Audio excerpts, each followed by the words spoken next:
आचार्य अशोक कुमार शर्मा जी, जो कि पिछले 15 वर्षों से ज्योतिष, वास्तुशास्त्र, अंक ज्योतिष एवं मंत्र शास्त्रों का अध्ययन एवं अध्यापन करते आ रहे हैं। अपने ज्ञान के प्रकाश से आचार्य अशोक कुमार जी हमारे जीवन को प्रकाशमय कर रहे हैं। उनके इसी योगदान और सहयोग के लिए उन्हें ज्योतिष अलंकार, ज्योतिषाचार्य, देवज्ञ शिरोमणि तथा पुरोहित जैसी बड़ी उपाधियों से अलंकृत किया जा चुका है। आचार्य अशोक कुमार शर्मा जी का मानना है कि सभी शास्त्रों का निर्माण सिर्फ मानव कल्याण के लिए हुआ है। पिछले 1 दशक से भी ज्यादा समय से आचार्य अशोक कुमार शर्मा जी ने न केवल असंख्य लोगों को परामर्श देकर उनका जीवन धन्य किया, बल्कि लोगों के जीवन में खुशियों की बरसात की। आचार्य अशोक कुमार शर्मा जी अपने ज्ञान, अपने कौशल से ज्योतिष, वास्तु, अंक ज्योतिष आदि विषयों पर अपने छात्रों के जीवन को प्रकाशमय कर रहे हैं। नमस्कार, हमारे इस खास कार्यक्रम ग्रहों की शतरंज में आपका बहुत बहुत स्वागत है। मैं हूं आपके साथ रचना मिश्रा।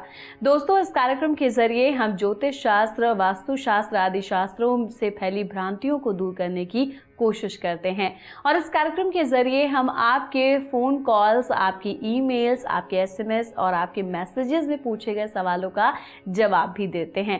और साथ ही यहाँ पर आपसे एक बात और कहना चाहूँगी कि आपने जो प्यार और स्नेह हमारे इस कार्यक्रम को दिया है, हमें दिया है, उसके लिए आपका तहे दिल से शुक्रगुजार हूँ मैं।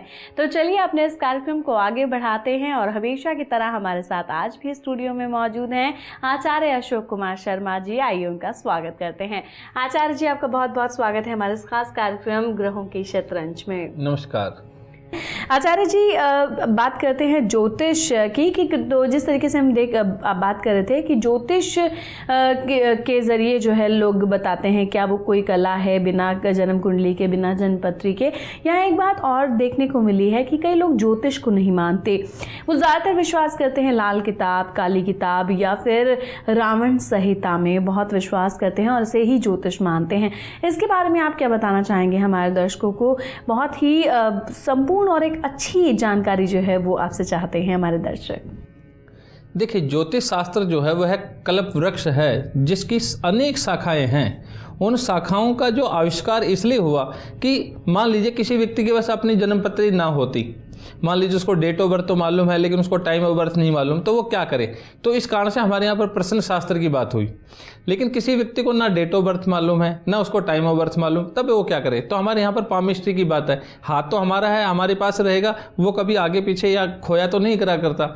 तो उसके आधार पर भी हमारे यहाँ पर जो है प्रेडिक्शन की जो बातें कही गई। तो ज्योतिष शास्त्र में 4 जो विषय हैं वो बड़े सशक्त और समृद्धिशाली हैं। उसमें पहला तो है ज्योतिष शास्त्र स्वयं, जिसमें हम हॉरोस्कोप बनाते हैं, जिसमें दशांतरसाएं देखते हैं, जिसमें योगों की बात करते हैं, जिसमें गोचर की बात करते हैं। उसके बाद जो दूसरा शास्त्र है उसका नाम है प्रश्न ज्योतिष। तीसरा जो है हमारे पास है पामिस्ट्री है और चौथा जो शास्त्र है उसका नाम है शकुन शास्त्र।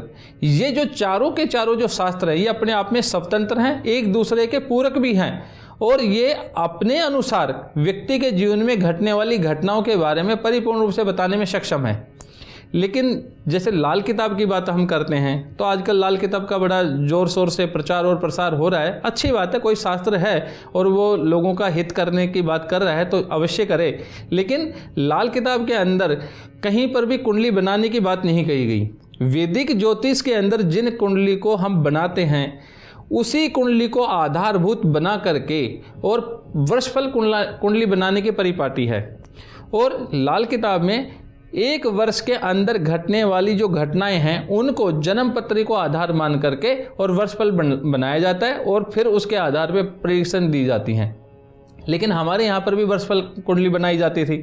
हमारे यहाँ महर्षि पराशर जी की अगर बात करें, वैदिक ज्योतिष की बात करें, तो आप देखिए वहाँ पर वर्षफल कुंडली जो है ना वो कुंडली के साथ में लागू करने की इतनी ज़्यादा बड़ी हमें हिदायत नहीं मिलती। वहाँ पर सबसे पहले आप जन्म पत्री देखिए, उसके बाद में योगों का विचार कीजिए, योगों के विचार के बाद में आप दशा अंतरसा का विचार कीजिए और फिर गोचर का विचार कीजिए और फिर जो भी प्रश्न था उसको इन सभी नियमों के अंतर्गत फलादेश करते वक्त आप उस समय की प्रश्न कुंडली बनाइए। वृद्धपराशर होरा शास्त्र जो हमारा मानक ग्रंथ है उसमें कहीं भी वर्षफल कुंडली का विचार नहीं है। अष्टक वर्ग आदि जो और पद्धतियां हैं उनका विचार वहाँ पर किया गया है। तो लाल किताब जो है वो कालपुरुष की कुंडली को आधार मानती है कि एक ही लगन के आधार, जैसे मान लीजिए कि आज किसी बच्चे का जन्म हुआ तो हम जानते हैं कि आज जितने भी बच्चों का जन्म होगा, आज तारीख कितनी है हमें मालूम है। मान आज जैसे कि 10 तारीख है, तो 10 तारीख को जो भी बच्चे पैदा हुए तो 24 घंटे तक जितने भी बच्चे पैदा होंगे उन सबका न्यूमरोलॉजिकल वैल्यू एक ही निकलेगी जी। भाई आज 10 मार्च 2016 है तो सबका मूलांक एक ही बनेगा, मार्च का 3 ही मिलेगा, 2016 का जो हमें 2, 3 और 6, 9 हमें जो है वर्ष का अंक मिलेगा। तो 24 घंटे में जितने भी बच्चे पैदा हुए उन सब की कुंडली अगर हम मेष लगन के आधार पे ही बना के प्रेडिक्शन करेंगे तो संभावना ये है कि सबकी कुंडली में फलादेश एक जैसा होगा। उसके पीछे एक कारण और भी है कि मान लीजिए कि जो 9 के 9 ग्रह हैं उनमें से मात्र चंद्रमा एक ऐसा ग्रह हुआ करता है जो 2.25 दिन में एक राशि परिवर्तन करता है। तो आज ही मान लीजिए कि भाई चंद्रमा है ना राशि में प्रवेश करा है और 24 घंटे तक वो लगातार उसी राशि में रहेगा, तो काल पुरुष की कुंडली अगर सभी लोगों की 24 घंटे में जितने बच्चे पैदा हुए सबकी समान रूप से बनेगी, तो समान रूप से अगर कुंडली बन रही है तो उसके अनुसार जो फलादेश भी किया जाएगा वो भी सबके जीवन में एक जैसा मान होना चाहिए। लेकिन ऐसा हमें तो नहीं दिखलाई पड़ता। कोई बच्चा स्वस्थ हुआ है, कोई किसी बच्चे को किसी को हेल्थ की प्रॉब्लम है, किसी के घर में कुछ प्रॉब्लम है, हर प्रकार से नाना प्रकार की अलग अलग प्रकार की परिस्थितियां हर बच्चे के जीवन में बनी हुई हैं। लेकिन एक मेष कुंडली के आधार पे सेम ग्रहों की पोजीशन बनती है। लेकिन अगर वैदिक एस्ट्रोलॉजी में जाएं तो वहां पर लगन सबका भिन्न भिन्न मिलेगा। लगन अगर एक जैसा है तो सबके नवांश कुंडली का लगन अलग मिलेगा। नवांश कुंडली का अगर एक लगन ही एक जैसा बनता है तो वहाँ षष्ठ्यांश कुंडली जो है, द्वादशांश कुंडली है, वो भिन्न भिन्न मिलेंगी, दशांतरसाएं अलग अलग मिलेंगी। तो वहाँ जो मेथड है वो ज़्यादा सशक्त है लाल किताब की बजाय, क्योंकि लाल किताब मात्र एक वर्षफल बनाती है और वो काल पुरुष की कुंडली के आधार पर ही अपनी बात करती है। लेकिन हम उसको भी जो है कम नहीं कहते, क्योंकि जिसको वैदिक एस्ट्रोलॉजी का ज्ञान है, जो वैदिक एस्ट्रोलॉजी जानता है, ईमानदारी की बात है, उस व्यक्ति को इतना अवश्य चाहिए कि वो अन्य शास्त्रों के बारे में जो है तकियानुसी बातें ना करे, उनके मर्यादा का हनन ना करे। जिस प्रकार से एक व्यक्ति अपने माता पिता की रिस्पेक्ट करे लेकिन अपनी पत्नी के माता पिता की रिस्पेक्ट ना करे, अपने भाई बहनों, अपने जो दोस्त हैं, अपने जो और जिनसे उनका आना जाना है उनके पेरेंट्स की रिस्पेक्ट ना करे, ये कैसी बातें हैं? जो व्यक्ति अपने पेरेंट्स की रिस्पेक्ट करे, अगर वो दूसरों के माता पिता की रिस्पेक्ट करेगा तो ही कहीं ना कहीं संबंध ज़्यादा अच्छा चलेगा। इसलिए शास्त्र के प्रति भी व्यक्ति का उत्तरदायित्व बनता है कि वो प्रत्येक शास्त्र को एक नज़र से देखे और किसी शास्त्र में कोई अगर कमी है तो उस कमी को बिल्कुल नज़रअंदाज न करके उस कमी को अपने साथ लेके चले और दूसरे शास्त्रों के साथ में जुड़कर उस कमी को दूर करने की कोशिश करे। लेकिन आजकल ये भी बड़ी होड़ आ गई है कि जो व्यक्ति जिस विषय को कर रहा है उसी में अपने आप को एक्सपर्ट मानता है, और ये एक्सपर्टी जो है कहीं ना कहीं देखा जाए तो आजकल आप मेडिकल लाइन में चले जाइए, वहाँ पर क्या ENT का स्पेशलिस्ट होता है। स्पेशलिस्ट जो शब्द मिला हमें, उसकी सबसे बड़ी समस्या ये रही कि ये जो शब्द है ये किसी पर्टिकुलर किसी एक अंग के लिए या किसी एक विचारधारा के लिए या किसी एक ही विषय के लिए लिया गया। वैदिक एस्ट्रोलॉजी का जो ज्ञान है वो संपूर्ण ज्ञान है वास्तव में, क्योंकि उसी से सारी शाखाएं निकली हैं और उसकी जानकारी अगर ना होगी तो आप दशा अंतरसा आदि का विचार नहीं कर सकते। लाल किताब में किसी प्रकार की जो है दशा अंतरसा का विचार नहीं किया गया। कुंडली के आधार पे वर्षफल कुंडली में मुद्दा दशा निकालते हैं, षोडश आदि जो योग है, इकबाल है, इसराफ है, इन सब चीज़ों की बात की गई है, त्रिपता के चक्कर की बात कही गई है। लेकिन जन्मपत्री को आधार मान करके किसी प्रकार की दशा का वहाँ पर विचार नहीं किया गया। तो लाल किताब अपने आप में भी एक किताब है और उसके अंदर भी मनुष्य के जीवन में घटने वाली घटनाओं के बारे में बात कही गई है, उसके साथ में भी हमें चलना चाहिए। लेकिन जो लोग ये कहते हैं कि लाल किताब सब कुछ है, ज्योतिष कुछ नहीं है, ज्योतिष लाल किताब जो है बहुत अच्छी है, उसी के आधार पर बड़ी आसानी से उपाय किए जा सकते हैं, या वास्तुशास्त्र कुछ नहीं है, ज्योतिष सब कुछ है, ये मिथ्या अवधारणा है। सभी शास्त्र हैं और सभी का हमें पालन करना चाहिए। चलिए आगे बढ़ते हैं आचार्य जी। ये तो मालाओं की बात हो गई, मंत्र की बात हो गई। यहाँ अगर हम बात करें ज्योतिष शास्त्र की और बात करें रत्न शास्त्र की, ज्योतिष शास्त्र और अंक शास्त्र कहीं ना कहीं दोनों में परस्पर मेल पाया जाता है। ज्योतिष शास्त्र और उसकी रत्न शास्त्र की बात करें तो इनमें किस तरह का संबंध होता है, ये आप हमारे दर्शकों को बताएं। देखिए, ज्योतिष शास्त्र के अंदर जब ये बातें आई कि मनुष्य के जीवन में ये घटनाक्रम इस समय घटेंगे, और मान लीजिए शुभ घटना के रूप में तो अच्छा माना गया, लेकिन अशुभता के रूप में जब आया तो उस अशुभता को दूर करने के लिए हमें कुछ न कुछ उपायों की भी ज़रूरत पड़ी। ऐसे में जो है हमारे ऋषियों ने मंत्रों का भी आविष्कार किया, बाद में जेमस्टोन की तरफ भी गए, बाद में आयुर्वेद को भी इसके अंदर हमने जोड़ा, बाद में कहीं ना कहीं हमने धर्मशास्त्रों को भी उपायों के रूप में इसके साथ में जोड़ दिया। तो रत्नों का अपना एक महत्व है, और हमारे यहाँ पर रत्नमाला नाम का एक शास्त्र अलग से जो है स्वतंत्र रूप से लिखा मिलता है, लेकिन वो उसके अंदर जितना भी जो रत्न हैं उनके बारे में जानकारी मिलेगी। हमने पहले भी ये बात बताई थी कि भारतवर्ष के अंदर जो है 84 प्रकार के रत्न पाए जाते हैं, उनमें से प्रमुख रूप से हमारे 9 ग्रहों के 9 रत्न हैं और 9 ही उनके उप रत्न हैं। तो जो मुख्य रत्न है और जो उप रत्न है उनका महत्व विशेष है। बाकी के जितने भी रत्न हुआ करते हैं वो भी ग्रहों को ही कहीं न कहीं प्रतिनिधित्व करते हैं, लेकिन वो बहुत सस्ते हुआ करते हैं, आसानी से उपलब्ध हैं, और उनका फल इतना बड़े रूप में जो है हमें दिखलाई नहीं पड़ता, इसलिए उनकी बात हमने नहीं करी। तो रत्नों का जो महत्व है वो उपाय के संदर्भ में ज्योतिष शास्त्र के अंतर्गत आता है। अगर किसी व्यक्ति को किसी ग्रह की दशा अंतरसाएं चल रही हैं और वो आपको शुभ फल देने वाला है, तो कोई भी उपाय हम 2 प्रकार से कर सकते हैं। पहला तो है अशुभता को घटाने के लिए, दूसरा उपाय है शुभता को बढ़ाने के लिए। तो जेम स्टोन भी यहाँ पर 2 प्रकार से उपायों के संदर्भ में हम प्रयोग में लाते हैं कि जिस ग्रह की दशा चल रही है अगर वो आपके लिए अनुकूल है तो उस ग्रह से संबंधित अगर हम जेम स्टोन पहनेंगे तो शुभता में बढ़ोतरी होगी। अगर वो ग्रह आपकी कुंडली में अशुभ है तो उस जेम स्टोन को अगर हम पहनेंगे तो अशुभता में वो कमी कर देगा।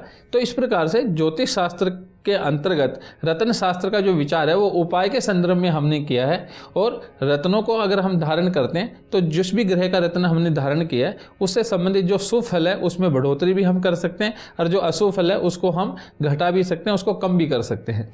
जी, तो कहीं ना कहीं जो रत्न शास्त्र और ज्योतिष शास्त्र हैं वो आपस में अटैच जो है वो देखे जाते हैं, लेकिन रत्नों का अपना एक अलग ही महत्व होता है। रत्नों के महत्व की बात की आपने आचार्य जी यहाँ, तो वो काफ़ी महत्वपूर्ण हमारी ज़िंदगी में है। चलिए आगे बढ़ते हैं। आचार्य जी, जिस तरीके से मंत्रों की हम बात कर रहे थे लगातार, यहाँ पर एक बात ये भी उठती है कि जब हम मंत्र का उच्चारण करते हैं, क्या किसी भी मंत्र का उच्चारण मुहूर्त देखकर करना चाहिए या फिर कभी भी किसी भी समय कहीं पर भी मंत्र का उच्चारण किया जा सकता है? देखिए, आप मंत्र का उच्चारण कभी भी कहीं भी कर सकते हैं, लेकिन एक नियम है हमारे पास। जो हम जो भी काम करते हैं उसके पीछे हमारे 2 प्रकार के मोटिव होते हैं, 2 प्रकार के उद्देश्य होते हैं। पहला जो है उसका नाम है निष्काम। मान लीजिए आप निष्काम भक्ति करना चाहते हैं तो उसके लिए किसी नियम के प्रति आपको आबद्ध होने की जरूरत नहीं है। उस नियम को आप माने या ना माने कोई समस्या नहीं होगी। लेकिन अगर आप सकाम पूजा करना चाहते हैं, आपका कोई उद्देश्य है कि मैं इस मंत्र का जाप करूंगा तो मेरे जीवन में ये जो घटनाक्रम है इसको दूर करके मैं सफलता पाना चाहता हूँ, मेरी विवाह नहीं हो रहा, मैं इस मंत्र का जाप करूंगा मेरा विवाह हो जाएगा, मेरे जो है बाल बच्चे नहीं हो रहे, मैं इस मंत्र का जाप करूंगा मेरे बाल बच्चे हो जाएंगे, मेरी नौकरी नहीं लग रही, किसी प्रकार का अगर आपके मन में कोई आकांक्षा है, अगर इस प्रकार से अगर किसी आकांक्षा से युक्त होकर के अगर आप किसी मंत्र का जाप करते हैं तो वहां आपको सारे नियम उपनियमों का ध्यान रखना पड़ेगा। आपको संकल्प भी लेना पड़ेगा, आपको आसन का भी ध्यान रखना पड़ेगा, आपको विनियोग भी करना पड़ेगा। आपको जप करने के लिए जिन जिन नियम उपनियमों का जो है वो शास्त्र बतलाता है उन सभी चीज़ों को आपको फॉलो करना पड़ेगा। लेकिन अगर आप निष्काम भक्ति कर रहे हैं तो वहां पर किसी नियम की आवश्यकता नहीं। हम देखते हैं कि आज भी हमारे जो बड़े बुजुर्ग हैं वो एक माला हाथ में रखते हैं और राम का नाम लेते रहते हैं। वो चाय भी वहीं बैठ के पी रहे हैं, बच्चे भी गोदी में खिला रहे हैं, सारे काम करते रहते हैं और राम का नाम ले रहे हैं। इसके पीछे क्या कारण है? क्या राम का नाम लेने से जो है उनको फल नहीं मिलेगा?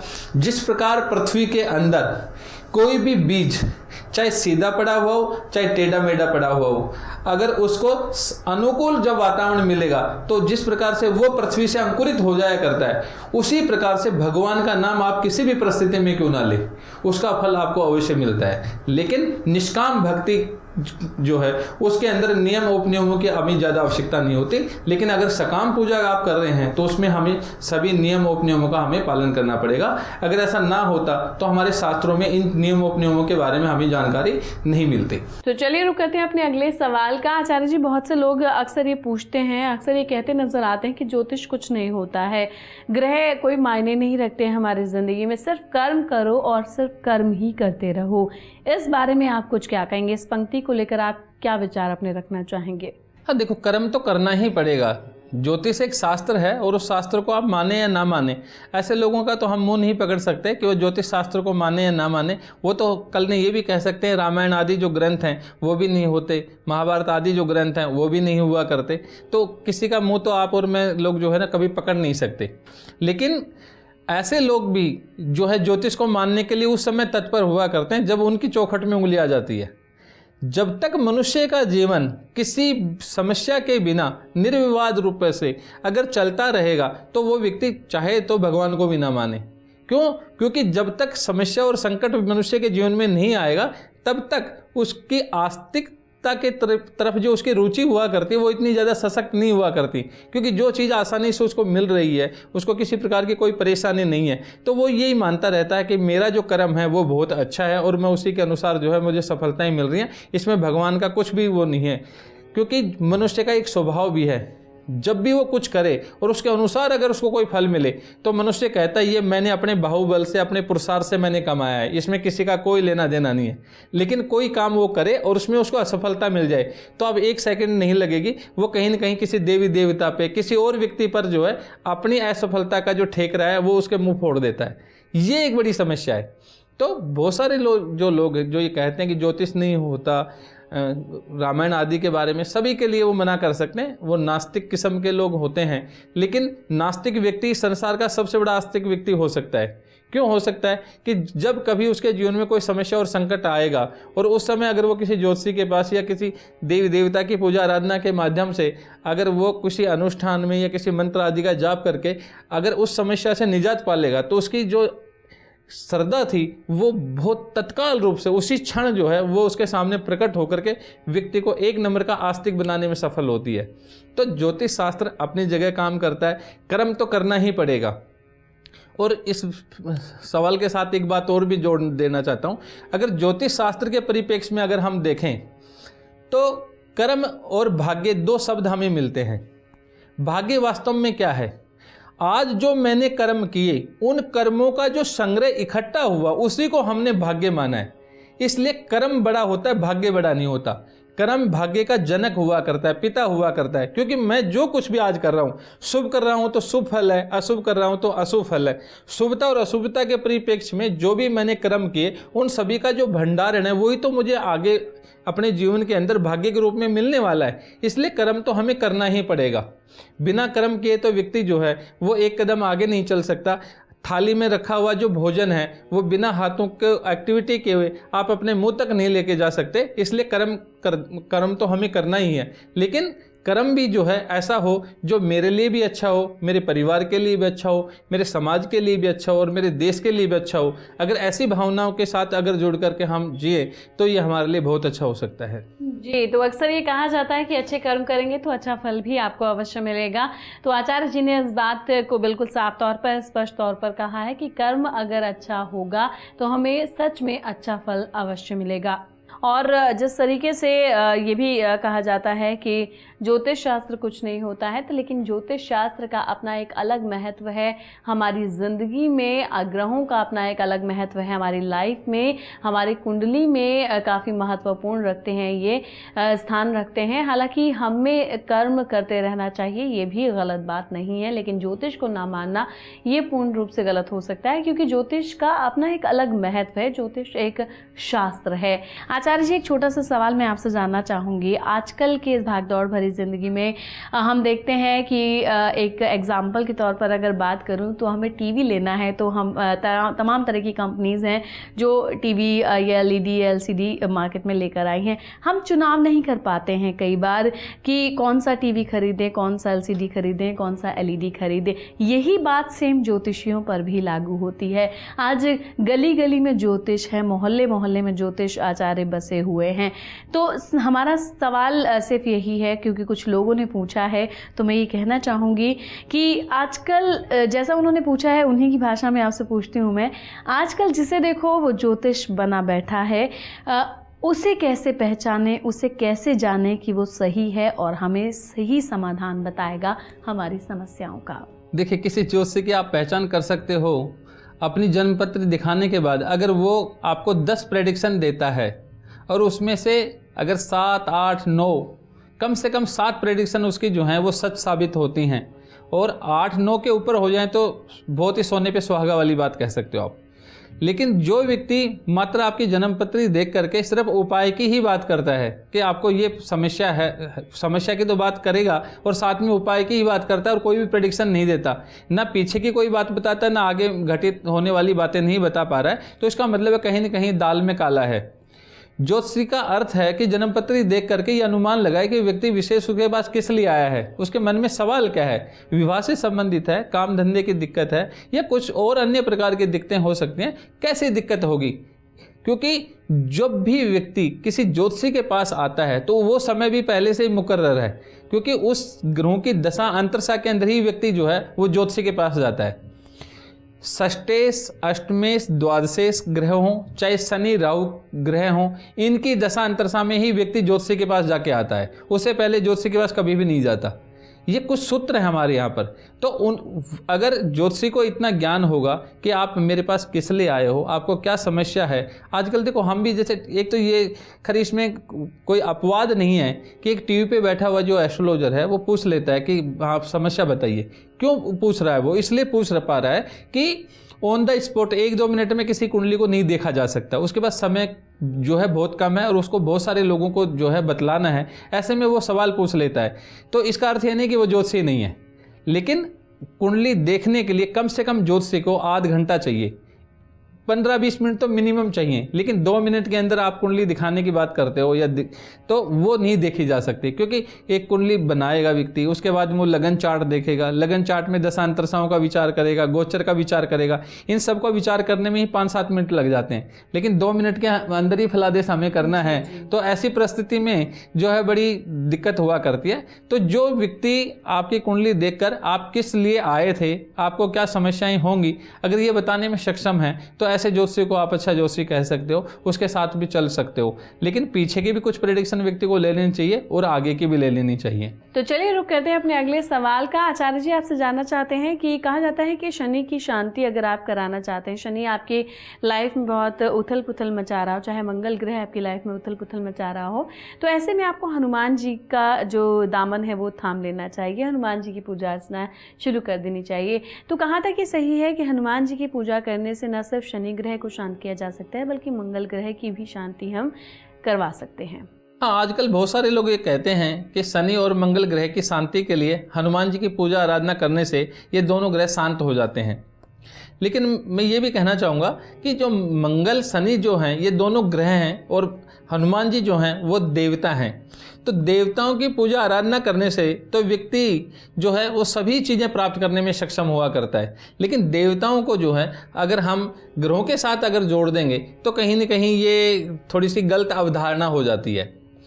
अगर शनि आपकी कुंडली में खराब है या मंगल ग्रह आपकी कुंडली में अगर खराब है तो आपको इन्हीं से की जो पूजा करनी चाहिए और इनके जो प्रत्यधि देवता जो ज्योतिष शास्त्र के अंदर अंतर्गत जो बनाए गए हैं उनकी पूजा आराधना करनी चाहिए। हाँ, मंगलवार को आप मंदिर जाइए, आप हनुमान जी को भोग चढ़ाइए, चोला चढ़ाइए, प्रसाद बांटिए, ये एक प्रकार का जो है धार्मिक करते हैं। लेकिन अगर ग्रहों के संदर्भ में अगर आप करना चाहें तो शनि ग्रह अगर आपका खराब है तो शनि की ही शांति आपको करनी पड़ेगी, मंगल ग्रह आपका खराब है तो मंगल ग्रह की शांति करनी पड़ेगी। इसके लिए मैं एक साक्ष्य दे सकता हूँ आपको। जैसे मान लीजिए कि मेरा झगड़ा जो है वो मेरे एक मित्र हैं, परवीन नाम है मान लीजिए उनका, उनसे मेरा झगड़ा हो गया। लेकिन मेरे एक और मित्र हैं जिनका नाम विपिन है। अब मैं विपिन से सॉरी कहता हूँ, झगड़ा मेरा परवीन से हुआ, तो क्या परवीन मान जाएंगे? बिल्कुल नहीं मानेंगे। जिससे मेरा झगड़ा हुआ है, जो मुझसे रुष्ट है, मुझे उसी को सॉरी कहना पड़ेगा, मुझे उसी को ही मनाना पड़ेगा। उसी को अगर मैं सॉरी कहूँगा या मैं उसको मनाऊँगा तो शायद संभावना है कि वो मान जाए, तभी हमारे संबंध पहले की भांति जो है फिर अनुकूल हो जाएंगे, हमारे को किसी प्रकार की कोई दिक्कत नहीं होगी।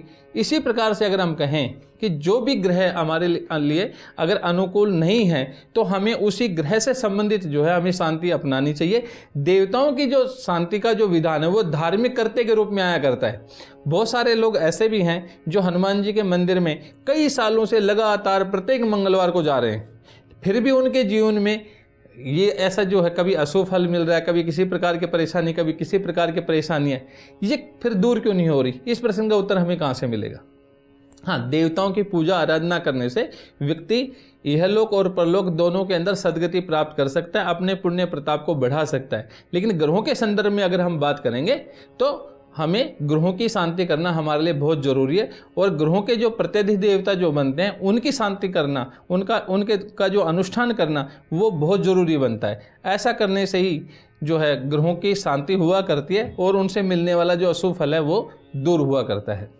जी, तो हनुमान जी की अगर आप पूजा करते हैं तो कहीं ना कहीं जो ग्रह खराब है, शनि ग्रह हैं, उनकी जो है आप काफ़ी हद तक उन्हें सुधार सकते हैं। जो उनकी प्रतिकूल असर जो आपकी लाइफ पर पड़ रहा है उसको ठीक कर सकते हैं। लेकिन जो ग्रह खराब है, अगर आप उसकी ही जो देवता हैं उनसे जुड़े हुए उनकी पूजा करते हैं तो कहीं ना कहीं आपको अनुकूल असर जो है वो उनका नज़र आने लग जाता है। तो जो आचार्य जी ने छोटी छोटी बातें बताई हैं, अगर आप उन पर अमल करते हैं तो आप यकीन मानिए कि आपकी लाइफ में अब कुछ भी गलत होने वाला नहीं है, सब कुछ अच्छा होगा। और जो ज्योतिष शास्त्र है वो केवल एक शास्त्र नहीं है, बल्कि आपकी समस्याओं के समाधान का पिटारा है।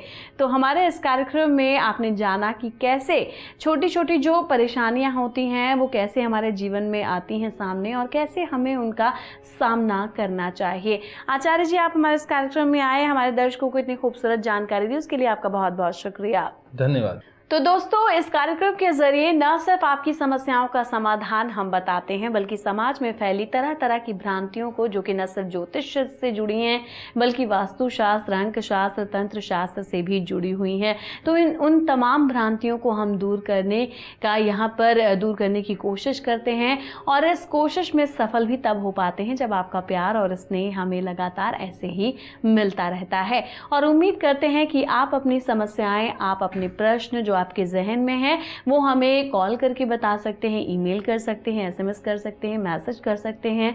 और हम वादा करते हैं कि आपकी जो समस्याएं हैं, जो आपकी परेशानियां हैं, जो आपके प्रश्न हैं, उन्हें हम अपने इस कार्यक्रम में दिखाएंगे। और इस कार्यक्रम से न सिर्फ आप उनकी जो आपकी समस्याएं हैं उनका समाधान पाएंगे, बल्कि बहुत ही खूबसूरत जानकारियां भी हम आपको देते रहेंगे। तो दोस्तों, आज के इस कार्यक्रम में फिलहाल के लिए इतना ही। मुझे दीजिए इजाजत। नमस्कार। मैं गुरुजी से 4 साल से कनेक्टेड हूँ, और इनका जो पढ़ाने का ढंग है वो सिंपल वे में एक आराम से समझ आ जाता है। इनके पास में आके मैंने इतना सिंपल वे से सीखा, जो कि एक रट्टाफिकेशन थी वो मेरी ख़त्म हो गई। जो हमारे गुरुवर हैं श्री अशोक कुमार जी, उनके बारे में तो तारीफ़ करना तो ये समझिए कि सूरज को दीपक दिखाने वाली बात है। यदि ब्राह्मणों के कर्म को आगे बढ़ाना है तो ऐसे गुरुजनों का होना बड़ा ही आवश्यक और बड़ा ही ज़रूरी है। अगर ऐसे गुरुवर सभी को भी मिल जाए तो मैं ये कह रहा हूँ कि जो हमारी वैदिक संस्कृति है, जिसे हम ज्योतिष वास्तु कहते हैं, उसको आगे बढ़ाने में बहुत ज़्यादा सहायता मिलेगी। जो चीज़ उन्होंने एक बार किसी को पढ़ा दिया और समझा दिया, वो दिमाग से कभी निकलता ही नहीं है, वो ऐसे बैठ जाता है मानो जैसे पता नहीं कितने पुराने टाइम से उन्होंने पढ़ रखा हो। उनका पढ़ाने का तरीका ही बिल्कुल अलग है। I am learning for last 6 months here Vedic astrology, and in regards to how Guruji take classes, I would say that he is very dedicated person, very focused, very disciplined, and the second part which he brings is a different way of making a person understanding. So he always takes certain examples, make sure that you have taken those examples by heart, and then this is the way I study, and Guruji makes me feel here that I am studying with examples and a very focused way. यदि आप पंडित जी से कुंडली एवं वास्तु संबंधी परामर्श लेना चाहते हैं तो आप हमारे account number 680024252926, bank of Maharashtra, IFSC code MAHB 00013008 में 2100 रुपए जमा कराकर परामर्श ले सकते हैं।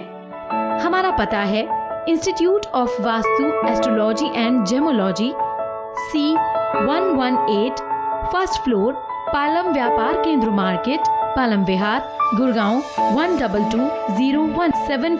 हमारे फोन नंबर्स हैं 01244073 9971743292 9810155145। हमारी ईमेल आईडी है ग्रहों की शतरंज @gmail.com। हमारी वेबसाइट है www.iwag.com।